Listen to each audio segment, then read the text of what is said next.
परम शांति बापूजी। बापूजी, आज मैं आपसे ये पूछना चाहता हूँ कि मैंने कई बार टीवी में कई साधु महाराजों से ये सुना है कि इंसान जो है वो चमत्कार भी कर सकता है।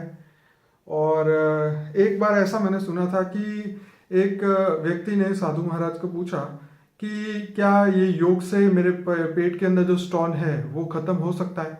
तो महाराज ने बहुत अच्छा जवाब दिया कि अगर चमत्कार तो सबसे बड़ा तुमने किया है कि विदाउट ऑपरेशन तुमने अपने अंदर ही पत्थर पैदा किया है, और अब अगर तुम योग और साधना अगर वो करते हो तो उससे वो जो स्टोन है वो अपने आप जा सकता है। तो मैं आपसे ये पूछना चाहता हूँ, क्या रियलिटी में इंसान चमत्कार कर सकता है? आप बताइए। देखो, चमत्कार करने के लिए सबसे पहले शक्ति चाहिए। हम्म। शक्ति के बिना तो कोई चमत्कार हो नहीं सकता। वो तो ठीक है। अब कौन सी शक्ति चाहिए? हम्म। जो जैसे उसने बताया कि ये पथरी तुम्हारे पेट में हुई, जी। हाँ, तो पथरी कैसे बनी?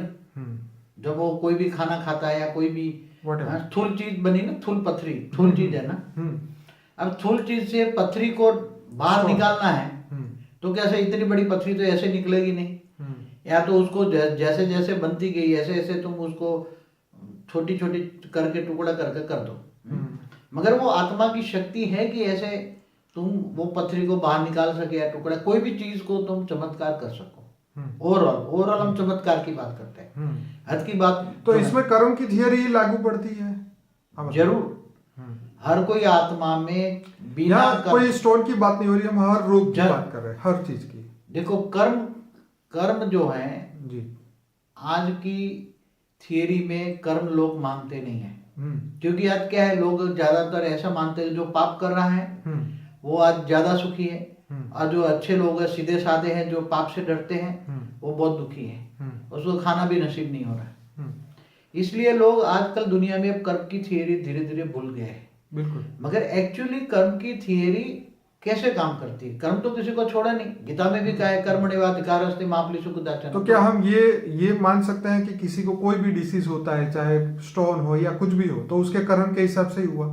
मगर सबसे पहले डिसीज का मूल कारण क्या है वो समझना पड़ेगा ना। हाँ, तो वही कर्म आया। हाँ, मूल कारण कर्म है ना। मगर कर्म कहाँ है? कर्म रिकॉर्ड कहाँ होता है? कई जन्मों का कर्म, कई जन्मों का संचित कर्म उसको कोई ना कोई शरीर पर इफेक्ट लाता है, बॉडी पर इफेक्ट आता है, चाहे रोग के रूप में हो, चाहे पथरी के रूप में हो, चाहे कई रूप में हो। तो मगर वो मूल कारण कहाँ है? देखो, कर्म कहाँ रिकॉर्ड होता है? चाहे सत्य कर्म हो, अच्छा कर्म हो या पाप कर्म हो, रिकॉर्ड कहाँ होता है? जैसे आपने बताया, जैसे आत्मा का हर कोई कर्मों के कारण जो कारण शरीर बनता है वो कारण शरीर में रिकॉर्ड होता है। कारण शरीर से फिर सूक्ष्म शरीर में आता है, सूक्ष्म शरीर से आकार फिर धीरे धीरे स्थूल शरीर में आता है। अब स्थूल शरीर में जब आता है तो तुम्हें प्रत्यक्ष रूप में वो डिसीज दिखता है या रोग शोक आता है। मगर पहले जब कारण शरीर में रिकॉर्डेड होता है तो वो नहीं आता ना। तो मगर एक जन्म इस जन्म का नहीं है। जैसे जन्म से ही अंधा होता है कोई, तो क्या इस जन्म का अंधा है?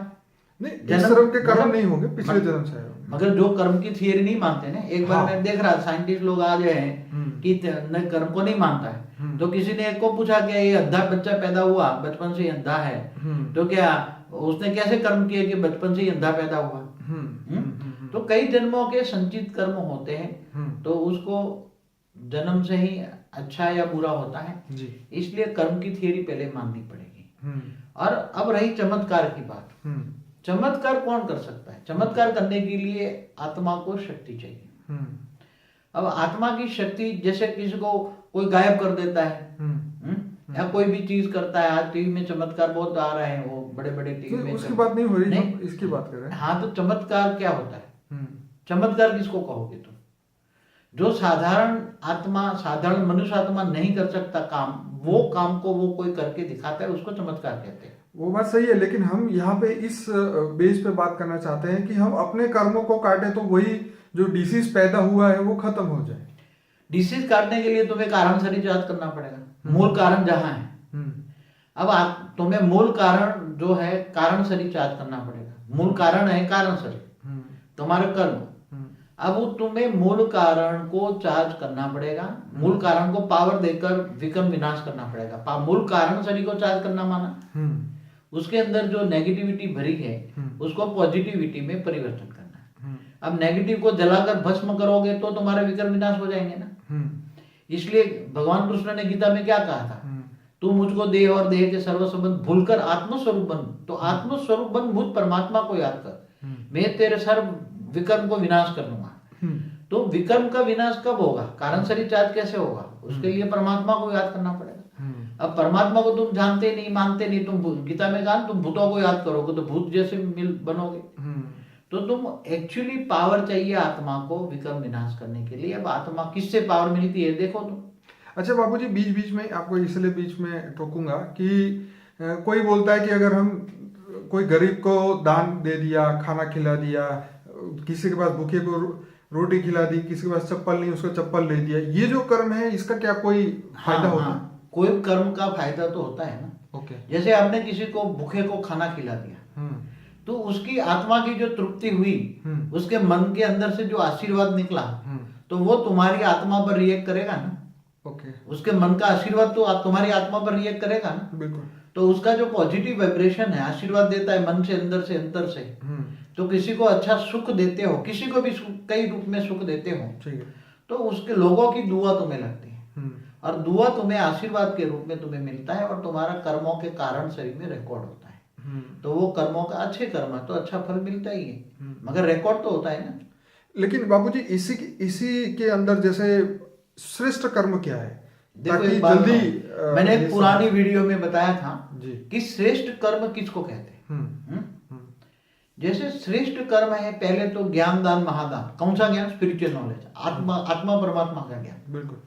ये सबसे बड़ी, तुम्हारा धन का उपयोग तुम आत्मा परमात्मा का ज्ञान के अंदर तुम करते हो, बिल्कुल।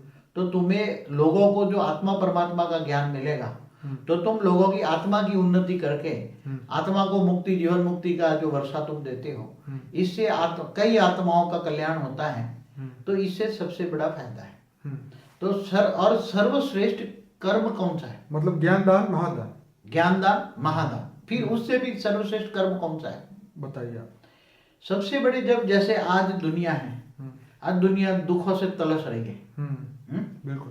अगर कोई ग्रुप बनाकर, अच्छी आत्माओं का ग्रुप बनाकर ज्ञान दे और परम धाम से पावर उतारे, अपनी आत्मा की शक्तियों से एक ग्रुप बनाए, 100, 200, 500 अच्छी आत्माओं का ग्रुप बनाए, बिल्कुल, और परम धाम से पावर उतारे, परमात्मा से पावर धरती पर उतारे, और धरती को नेगेटिव से पॉजिटिव बनाए, सारे नेगेटिव वायुमंडल को पॉजिटिव में परिवर्तन करें, और एक साथ को सारी धरती पर सुख शांति का अनुभव कराए। ये सबसे बड़ा श्रेष्ठ कर्म है। ओके। श्रेष्ठ कर्म कहो, सत्य कर्म कहो, तो इससे जितना अच्छा कर्म श्रेष्ठ होगा, इतना ही तुम्हारा भाग्य बनेगा। श्रेष्ठ कर्मों से तुम्हारा श्रेष्ठ भाग्य बनेगा। जैसे बाबूजी, कई बार लोग हमारी जो बुक है the home of all things, उसको पढ़ने के बाद मेरे पे फोन आते हैं कि मतलब कि भाई अभी ये हमने बुक तो पढ़ी, हमने आपने जो योग की विधि इसमें बताई वो भी हम कर रहे हैं, तो क्या इससे कैंसर भी ठीक हो सकता है? क्या मैं मेडिटेशन से ये कैंसर ठीक कर सकता हूँ? मतलब कोई भी डिसीज की बात हो रही है, तो मैंने उनको ये बोला कि भाई ज्ञान जो है एक आपको रास्ता दिखाता है, वो श्रेष्ठ कर्म करने का रास्ता है कि भाई इस ज्ञान से आप योग करना सीखेंगे तो जो आपके अंदर ही जो नेगेटिविटी इकट्ठी हो गई है वो इकट्ठी हो गई है, तो उसको आप पॉजिटिव पावर से काटते जाओगे तो धीरे धीरे वो ठीक हो सकता है। लेकिन वो लोग ऐसा सीधा बोलते हैं कि भी चमत्कार कर सकते हो, तो मैंने बोला भाई हम किसी को चमत्कार नहीं कर सकते ना। बापूजी ये बोलते हैं कि हम चमत्कार करते हैं, बापूजी तो सिर्फ एक रास्ता दिखाते हैं कि जिससे हम अपने कर्मों से, श्रेष्ठ कर्मों से अपने जीवन को बदल सके और आने वाले कर्म जो है हम बढ़िया तरीके से कर सके और अपने आत्मा से हम परमात्मा का ज्ञान बन सके, अपनी आत्मा को परमात्मा से बना सके। तो आप जैसे ये बता रहे हैं कि श्रेष्ठ कर्म के सिवा और क्या रास्ते हैं जो इंसान अपने आप के अंदर चमत्कारिक बदलाव कर सकता है? क्योंकि बदलाव हर इंसान चाहता है, लेकिन वो नेगेटिविटी छोड़ नहीं सकता। देखो, मनुष्य आत्माएं कई युगांतर से जन्म मरण के चक्कर में आ रही है, मनुष्य बनते बनते बनते बनते, बिल्कुल कई युगांतर से, माना कई अनेकों जन्मों से मनुष्य आत्मा पतित बन गई। अब उसकी आत्मा, पहले जब आत्मा का जन्म हुआ तो सत्व प्रधान थी, सत्व से कर्मों के हिसाब से धीरे धीरे सत्व से रजो बनी, रजोगुणी बनी, रजोगुणी से तमोगुणी बन गई। अब आत्मा, जब मनुष्य आत्मा तमोगुणी बन जाती है तो वो चाहती है कि मुझे तत्काल कैंसर से राहत, से दुखों दर्दों से राहत मिले, माने वो उसको चमत्कार कहते हैं। हाँ। बस मुझे 1 सेकंड में ठीक कर दो, बस कोई भी कोई चाहते मुझे 1 सेकंड में ठीक कर दो। मगर कोई भी 1 सेकंड में किसी को ठीक नहीं कर सकता। चमत्कारिक जो करते थे वो उनके पास जो या तो आत्माओं की शक्ति होती थी, सूक्ष्म जगत वाली आत्माएं इनके पास आकर काम करती थी, उसको हेल्प करती थी, तो थोड़ा कुछ हेल्प मिल सकता था। मगर आज के कारण जो सूक्ष्म जगत में, सब्टल वर्ल्ड में भी ऐसी ऐसी आत्माएं अभी धरती पर आना बंद हो गई हैं। क्यों? क्योंकि ये देख रहे हैं कि धरती पर इतनी तमोप्रधान स्टेज हो गई है, धरती का वायुमंडल इतना तमोप्रधान है कि हम भी अगर धरती पर जाएंगे तो हम भी फंस जाएंगे, हम भी साधारण आत्मा बन जाएंगे। इसलिए कोई भी चमत्कार करने वाली जो सूक्ष्म जगत की जो आत्माएं आती थी पहले ऊपर से चमत्कार करने वाली तो आत्माएं बाबू जी थी। जो साधु संत भी पहले करते थे, किसी के ऊपर सिर पे हाथ रख दिया और उसका काम होता है। बात सही है ना। पहले के जो साधु संत थे, देखो आज से समझो कि 200-500 साल पहले देखो कि धरती का वायुमंडल सतो प्रधान था, इतना तमो प्रधान नहीं था। बिल्कुल। इसलिए उसी टाइम भी जो साधु संत महात्मा जो आते थे, ऋषि मुनि आते थे, वो तपस्या करते थे। इसलिए वो, मगर वो कहाँ से आते थे? ओरिजिनली साधु संत महात्मा तो सूक्ष्म अवतन से आते थे। ओरिजिनल जो ये तो अवतार लेते थे ना, जो साधु संत महात्मा है वो अवतारी पुरुष है। क्या है? अवतारी। ओरिजिनली तो वो सूक्ष्म अवतन में कई खरब किलोमीटर ऊपर रहते हैं। वो धरती पर अच्छा कल्याण करना चाहते हैं, इसलिए वो अवतार लेते हैं। जितने बड़े बड़े साधु संत महात्मा जो हुए वो अवतारी पुरुष थे।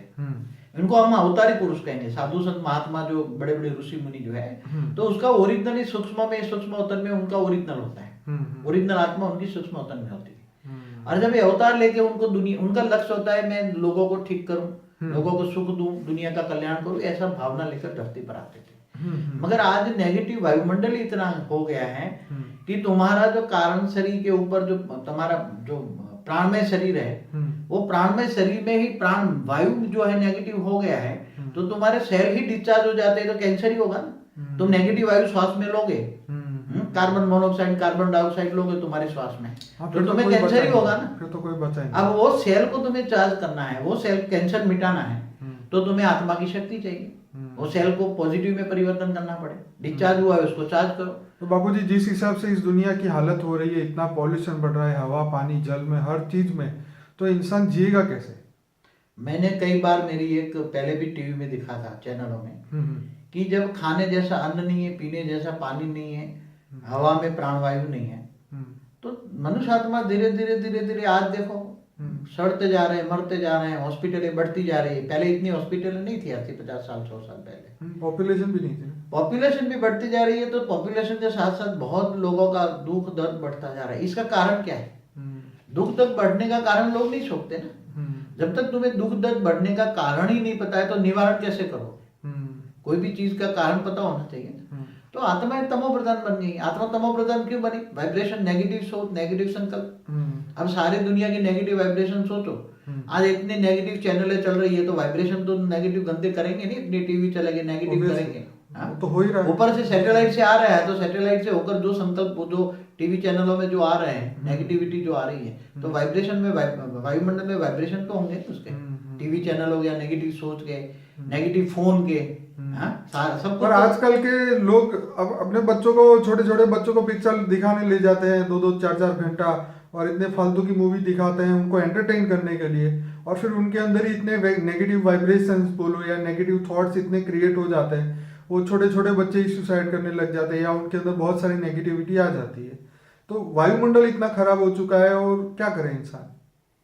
देखो आज ऐसा हो गया है कि सारी दुनिया उल्टे रास्ते पर चल रही है। अब उल्टे, पहले क्या था, लौकिक पढ़ाई के साथ अलौकिक पढ़ाई होती थी।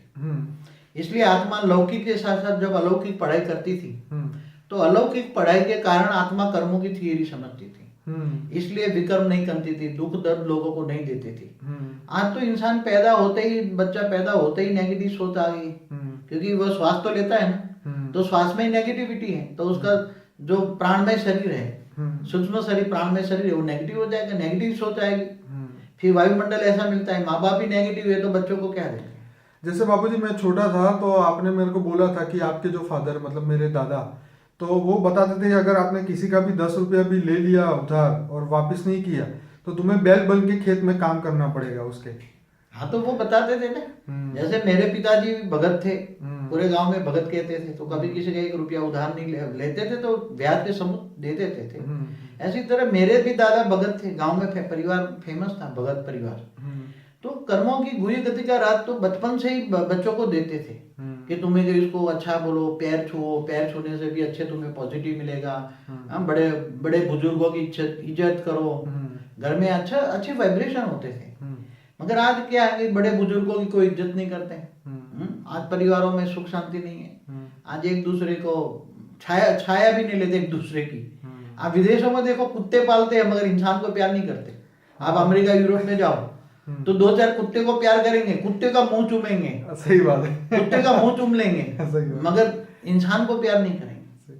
आज के अखबार में आया है यहाँ गुजरात के दिव्य भास्कर में कि एक जो आउल होता है ना, गुवड़, जिसको गुजराती में गुवड़ बोलते हैं, इंग्लिश में आउल बोलते हैं, वो क्या करता है, विदेश की उसमें लिखा था कि वो सिर्फ गवर्नमेंट के जो कर्मचारी होते हैं उसको जाके ही काटता है। तो सबको वो लोगों ने बोला कि भाई बाहर निकलो तो अपना टोपी वगैरह पहन के निकलो, क्योंकि और पता नहीं उसने लिखा था नीचे अखबार में कि लगता है कि पिछले जन्म में इसने ऑफिस के बहुत धक्के खाए हैं और इसलिए तंग आके इस जन्म में सबको तंग कर रहा है ये। अब आज गवर्नमेंट में बैठे हुए लोग और गवर्नमेंट सर्वेंट है, तो गवर्नमेंट सर्वेंट, मगर लोगों को सर्वेंट बना दिया और मालिक बन के बैठे हुए। हाँ, यही कर्म की थियरी बीच में आ जाती है कि थियरी तो आजकल सब जानते ही है, हमें कुछ कहने की जरूरत नहीं है इसमें। फालतू बात, ये फालतू चले, बात है, ये तो ठीक है। थोड़ी तो बात वो अगले जन्म में कुछ न कुछ ऐसे धक्के खाए होंगे, दोबारा बना होगा तो काटता होगा, सरकारी नौकर हो। सही बात। तो बात हमारी ये थी कि अब चमत्कार कैसे करें इंसान। चमत्कार देखो, चमत्कार तो अब मतलब उसको जीवन अपने आप को परिवर्तन ही करना पड़ेगा, स्पिरिचुअलिटी की हो। देखो कई जन्मों के, अनेकों जन्मों से जो आत्मा में नेगेटिविटी भरी पड़ी है, तो क्या एक जन्म के अंदर तुम पॉजिटिव हो जाओगे? तुम्हें जो रोग है, तुम्हारा रोग और शोक अनेकों जन्मों से धीरे धीरे धीरे उदय की तरह वो दिमक लगी है। दिमक क्या बोलते हैं उसको? हाँ, दिमक बोलते हैं। दिमक लगी है, कई जन्मों की आत्मा में दिमक लगी है, काट लगा है, कट लगी आत्मा पर। तो इनको काटने के लिए एक तो परमात्मा का ज्ञान चाहिए। तो जैसे मेरे दोस्त किसी को ज्ञान सुनाता हूँ तो वो बोलते हैं यार ये बातें रहने दे, तो मैं उसको बोलता हूँ भाई तेरे को ये चीज समझने के लिए अभी 5 जन्म और लेने पड़ेंगे। तो क्या ये बात सही है? बात तो एकदम सही है। परमात्मा का ज्ञान में आने के लिए कई जन्म लगते हैं, तब परमात्मा की प्राप्ति का, परमात्मा का ज्ञान होता है। अनेकों जन्म की जब भक्ति करता है तब भक्ति का फल ज्ञान मिलता है, और ज्ञान आता है तब आत्मा को वैराग आता है। ये दुनिया से जब वैराग आता है तो परमात्मा से योग लगता है, कनेक्शन होता है, देह और देह के संबंधियों से वैराग आता है। मायावी चीजों से विनाश आता है, विनाशी चीजों से माया से दूर रहता है, और ये समझता है ये सब झूठ है, जो इन आंखों से दिखता है वो विनाशी है। और विनाशी चीजों से आत्मा जब भागती नहीं और परमात्मा से कनेक्शन होता है, तब उसके अंदर आत्मा में शक्ति आती है। आत्मा में शक्ति आती है तो ये भी कई जन्मों के बाद आत्मा रिफाइन होती है, क्योर होती है। एक जन्म में क्योर नहीं हो सकती।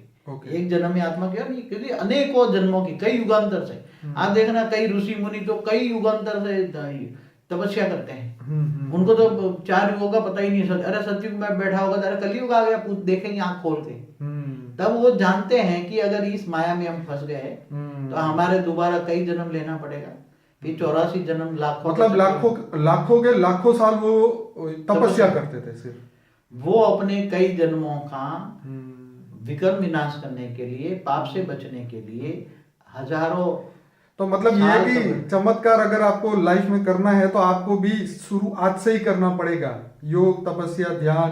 कुछ आत्मा को क्योर करना है, विकर्म विनाश करना है, तो परमात्मा का ज्ञान लेकर, माया में रहकर भी मायाजीत बनकर तुम्हें जीना पड़ेगा। जीने की लाइफस्टाइल बदलनी पड़ेगी। तो अपने चमत्कार करने के लिए खुद ही करना पड़ेगा, कोई तुम्हारे लिए कुछ नहीं कर सकता। जो चमत्कार करते हैं उनके पास भूत प्रेतात्मा की आत्मा होती है। आज जो भी चमत्कार करते, भूत प्रेतात्मा की आत्मा, उनके साथ 10-20 भूत प्रेत होते हैं, तो वो तुम्हें किसी का संकल्प पकड़ के तुम्हें बता देते हैं। या तो कोई ने कहा वो अलग टाइप है। पहले मेरे पुराने वीडियो में बताया हाँ, ये कराता है बिल्कुल। मगर आत्मा, तुम्हारे जीने का मकसद क्या है पहले सोचो। तुम तुम्हारे बच्चों को क्या देना चाहते हो? क्या तुम्हारे बच्चों को ये धरती पर मनुष्य अवतार से बचाना चाहते हो? तुम्हारे बच्चों को या अड़ोस पड़ोस दुनिया को ये मैसेज दो कि ये माया है, झूठी काया, झूठी माया, झूठा जग संसार। शंकराचार्य ने जगत को मिथ्या बोला, जो इन आंखों से, तो असली की जगत क्या है? असली जगत तो कारण जगत है, जहाँ परम तत्व की दुनिया है, जहाँ परम शांति की दुनिया है, परम शांति है, परम सुख है। परम सुख है, वैकुंठ बोलते हैं, शिवपुरी बोलते हैं, इससे ऊपर परम धाम में है। तो परम धाम निराकारी, आप धीरे धीरे करके परम धाम में जाना है तो बेहिसाब समय लग जाता है। मगर अभी तो दुनिया की हालत देखकर कहीं ना कहीं ऑलमाइटी अथॉरिटीज दुनिया को परिवर्तन करेंगे, आएंगे, करेंगे, कुछ न कुछ करेंगे। आज मैंने एक मैसेज किसी फ्रेंड ने भेजा मोबाइल में कि आज जैसे अभी आतंकवादी हमला हुआ भारत के ऊपर, ये पंजाब में पठानकोट में, तो उसमें ऐसा उसका उल्लेख नहीं था, लेकिन लिखा ये था कि हम अगर चाहते तो हम भी पलटवार कर सकते थे, लेकिन हमने सबको कुदरत के हवाले किया हुआ है। बहुत बड़ी बात है। देखो अभी वैसे देखा जाए तो हिंदू संप्रदाय जो है वैसे बहुत पुराना संप्रदाय है। वैसे लाइफ ऑफ स्टैंडर्ड जो होता है वेदों उपनिषदों के हिसाब से लोग लाइफस्टाइल बनाते हैं। उसमें बोला है कि कर्म की थियरी, कर्म करे जा अच्छे कर्म, जो बुरा करेगा तो उसका बुरा होगा। तो हमें अब बुरा करता है तो छोड़ दो, जो करेगा सो पाएगा। इसलिए पलटवार नहीं करते हैं, अच्छी बात है, पलटवार नहीं किया, उसको मिलेगा सजा का। मगर आजकल क्या है, बुराइयों का सजा बोलते हैं अभी मिलनी चाहिए। जिसने गोली चलाई तो उसको तो गोली लगनी चाहिए। आजकल एक थक गए लोग, दुनिया थक गई। लोग सच्चे के बुरे लोग अच्छी तरह जी रहे हैं और हम फंसे पड़े हैं, अब लोगों को गोली मारो। लोग यही सोचते हैं, लोगों की सोच ऐसी है। नहीं, मुझे एक मैसेज और भी आया था कि जब हम पाप करते हैं तब तो भगवान हमें तत्काल रिजल्ट नहीं दे देते हैं, तो दूसरे पाप करते हैं तो तब क्यों तुम तुरंत ही सजा मांगते हो उसके? चाहे बात तो सही है। अब दुनिया में जो लोग हैं, पहले तो इंटेलिजेंट हो गए, पहले इतनी इंटेलिजेंसी नहीं थी। पहले ये जो अभी टेक्नोलॉजी आई है, साइंस की टेक्नोलॉजी, चाहे टीवी है, जो भी है, इससे लोग इंटेलिजेंट हो गए, सोचने लगे हैं। पहले इतनी सोच नहीं थी, पहले इतना ज्ञान नहीं था, इतने भक्ति मार्ग में भी धर्म स्थान भी नहीं थे, इतने घर घर में मंदिर बन गए हैं, लोग सोचने लगे हैं। चाहे भले धर्म अलग अलग है, लाखों भगवान बन के बैठे हैं, मगर अब लोग सोचने लगे हैं कि लोगों की सोच ये चली है कि भाई जो पाप कर्म करता है वो सुखी है, और हम तो उसको नहीं पता कि मतलब ये बात तो गलत है ना। हर एक इंसान को कभी ना कभी तो बुरा किया है तो सजा तो मिलने ही वाली है। मतलब कुदरत तो अपना काम कर ही रहा है। देखो, तुम्हारे पास साइंटिफिक स्पिरिचुअल नॉलेज है, scientific spiritual knowledge. Scientific spiritual knowledge का मतलब है कि कोई भी एक्शन का रिएक्शन आता है। न्यूटन का तीसरा नियम है ना, एक्शन का रिएक्शन। बिल्कुल, न्यूटन ने शोधा था ना। तो एक्शन का रिएक्शन, तो तुम्हारा हर कोई कर्म का एक्शन का रिएक्शन कभी ना कभी आता है, भले उसको दूसरे जन्म में मिले या तीसरे जन्म में मिले। तो हमें परमात्मा के इस नियम को फॉलो करना चाहिए, अपने आप को शांत रखना चाहिए, परमात्मा को याद करना। मैं तो कहता हूँ अगर तुम्हें इस दुनिया में जीना है तो ऐसी स्टेज बनानी चाहिए, घर गृहस्थ में रहकर भी त्यागी तपस्वी बनना है, तो तुम्हें जहाँ ऐसे कर्म हो रहे हैं तो देखते हुए ना देखो, सुनते हुए ना सुनो। क्योंकि तुम्हारा कान में कचरा क्यों डालते हो? लोगों की सुनोगे तो कान में कचरा आएगा ना। हाँ, वो तो है। तुम सुनोगे तो कान में कचरा आएगा, तो तुम्हारा स्टोरेज कहाँ होगा? कारण शरीर में। तो कारण शरीर तुम्हारा डिस्चार्ज हो जाएगा। तो जो ज्ञानी तो आत्मा, तीन बंदर की कहानी है ना, बुरा मत देखो, बुरा मत सोचो। गांधी जी का तो नियम सही है ना, वो गीता में भी बताया, बुरा मत सोचो, बुरा मत सुनो और बुरा मत बोलो। तो तीन बंदर की कहानी अपने जेब में, वो तीन बंदर अपने घर में लगा दो और रोज देखते रहो, मुझे चमत्कार हो जाएगा। फिर आत्मा में शक्ति आएगी ऑटोमेटिक। मगर ऐसे तो शक्ति नहीं आएगी, क्योंकि अनेकों जन्मों में से पाप भरा पड़ा है आत्मा में। तो उसको क्योर करने में आत्मा को क्योर करना है ना। यहाँ तो आत्मा को क्योर करने से परमात्मा से कनेक्शन जोड़ना पड़ेगा। योग माना कनेक्शन। परमात्मा से योग लगाओ तो पावर आएगा, पावर आएगा। जितना तुम पावर जल्दी लोगे इतना तुम्हारा विक्रम विनाश होता जाएगा। कोई एक जन्म में तो तुम्हारा विकार हो के तुम क्योर नहीं कर पाओगे ना। कई जन्मों का आत्मा में कचरा बढ़ा है तो कचरा साफ करने में टाइम लगेगा ना। अब जैसे मोदी ने बेचारे निकालो सफाई अभियान, मगर क्या कोई करता है सफाई अभियान? कूड़े कचरे डालते ही रहते हैं। तो बाबू जी, ये ऑन एन एवरेज अगर हम बात करें कि मनुष्य की जो ह्यूमन सोल जो है, मनुष्य आत्मा, तो वो कितने सालों से इस धरती पर है और ये कर्म कर रही है? देखो, आत्माओं की जो आत्मा माना सोल जो है, आत्माओं का कैसे तुम अंदाज लगा सके? कि कोई ये 1 करोड़ साल पुरानी आत्मा है, कोई 10 करोड़ साल पुरानी आत्मा है, कोई 1 खरब साल है, कोई एक ब्रह्मांड जब बना तो ब्रह्मा के 50 साल की है। तो ब्रह्मा का 1 साल बराबर कितना होता है? 31 खरब 10 अरब 40 करोड़ साल होता है। तो एक ब्रह्मा के 1 साल की भी आत्मा है। वैसे ब्रह्मांड की आयु ब्रह्मा का 100 साल है। तो अगर ब्रह्मा का 1 2 3 साल वाली आत्मा भी है तो कितने सालों से जन्म मरण के चक्र में आती होगी, मनुष्य बनती होगी। सही बात है। अगर ओरिजिनली आत्मा ब्रह्मांड क्रिएट हुआ तब ब्रह्मा के द्वारा जो फरिश्ता बनी हुई आत्मा है, तो ब्रह्मा के 50 साल हुए हैं, तो कितने साल पुरानी आत्मा हुई? अब जो साल हो गए बेहिसाब कोई। तो इसलिए आत्मा की कोई जन्म कुंडली तुम नहीं निकाल सकते। तो बाबूजी कल जैसा हम डीएनए के ऊपर हमने जो वीडियो बनाया कि भाई, तो हमें ये वेट करना चाहिए कि इंसान का वो डीएनए ढूंढ के साइंस वाले हमें खुद ही बताए कि तुम इतने करोड़ साल से यहाँ पे हो और ये कर्म कर रहे थे, फिर इतने जन्म लिए, इतने पाप किए, इतने पुण्य किए, तो क्या ऐसी कुंडली कभी साइंस वाले निकाल पाएंगे आत्मा की? देखो साइंस के साधन है ना, जैसे स्थूल साधन है, अब स्थूल साधनों में एक लिमिटेशंस आ जाती है। जैसे आज तक वो आत्मा को साधन में पकड़ पाए? अभी तो नहीं पकड़ पाए ना कि आत्मा की नाम की चीज है। तो अभी तो वो प्रूफ ही नहीं हुआ कि आत्मा है कि नहीं ऑफिशियली। गीता ज्ञान के हिसाब से तो भगवान कृष्ण ने तो बोल दिया कि भाई ये तो आत्मा तो है ही। तो ये डीएनए जो है इस शरीर का अंश है, ठीक है ना। डीएनए क्या है? शरीर का अंश है। और वो शरीर का अंश डीएनए कहाँ से बना है? कल बताया था आत्मा का जो आत्मा शरीर बनाती है, और आत्मा का जो पावर शरीर में है तो उससे डीएनए बनता है। तो ये डीएनए में उसका कितने साल पुरानी है, खरबों साल पुरानी है, अरबों साल पुरानी है, करोड़ों साल पुरानी है, वो साइंस के लिए कहना बहुत मुश्किल है, उसकी लिमिटेशन। मतलब अपना चमत्कार खुद ही करना पड़ेगा, अच्छे काम खुद ही करने पड़ेंगे। अगर हम परिवर्तन चाहते हैं तो खुद ही स्टेप लेना पड़ेगा। जैसे ज्ञान तो एक सहारा है, लेकिन रियलिटी तो हमें अंदर से उसको बाहर निकालना है। देखो एक आज बच्चा जन्मता है तो बचपन से याद ही लेते हैं कि मुझे डॉक्टर बनना है, इंजीनियर बनना है। बचपन से ही लेते हैं ना, कई साल पढ़ता है, पहले डिसाइड करते हैं कि बड़ा होगा। तो पहले कोई भी मनुष्य को बचपन से ही डिसाइड करना पड़ेगा कि मुझे अगला जन्म कैसा चाहिए, अगले जन्म में मुझे क्या बनना है। तो जैसे पढ़ाई के लिए सोचते हो वैसे अगले जन्म के लिए कुछ सोचो ना, कि अगले जन्म में मुझे क्या बनना है। अगला जन्म सुधारना है, ये भवसागर को पार करना है। तो तुम्हारी जो शरीर रूपी नैया है उसको बचपन से ही सोचो, मुझे ज्ञान लेना है, योग लगाना है, बचपन से ज्ञान योग में चलो। ज्ञान योग के चलकर अच्छे कोई गुरु ढूंढो, ज्ञानी तो आत्मा बन जाओ, ज्ञान को ढूंढो। ज्ञान कहीं ना कहीं ज्ञान अच्छा मिले तो आत्मस्वरूप में स्थित होकर आत्मा से पावर ढूंढो। मगर आज तक सही ज्ञान मिलना बहुत मुश्किल है। बाकी तो लोग इधर उधर भटकते रहते बेचारे। चलिए, परम शांति।